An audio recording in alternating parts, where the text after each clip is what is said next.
mahigpit natin kinukundina ang insidenteng naganap noong July 12, 2025 sa Barangay Babang Dupay, Quezon City, kung saan isang tauhan ng PNP ang naaresto dahil sa pananakot, pagtuto at pagpaputok ng baril na kung saan ito ay nag-viral sa social media.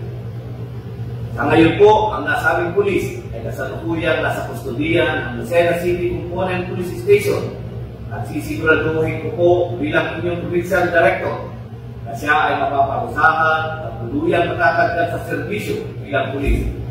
Ang ganitong klaseng asal ay hindi kailanman kinukonsente sa ating organisasyon. Walang puwang sa Quezon PPO ang sino mang ilikumbanong tauhan na magsasamantala sa kapangyarihan ipinagkatiwala sa kanya. Ang sino mang lalabag sa batas ay mananagot saan manghanay siya nabibilang. Last nating paabot sa publiko na ang Quezon PPO ay naninindigan para sa serbisyong may disiplina at integridad. Patuloy tayong maglilinis sa ating halay at titiyakin ang mga natitira ay yung tunay na karapat-dapat sa pagtitiwala ng sambayanan. Sa mga kasamahan kong tapat sa serbisyo, huwag tayong panghinaan ng loob.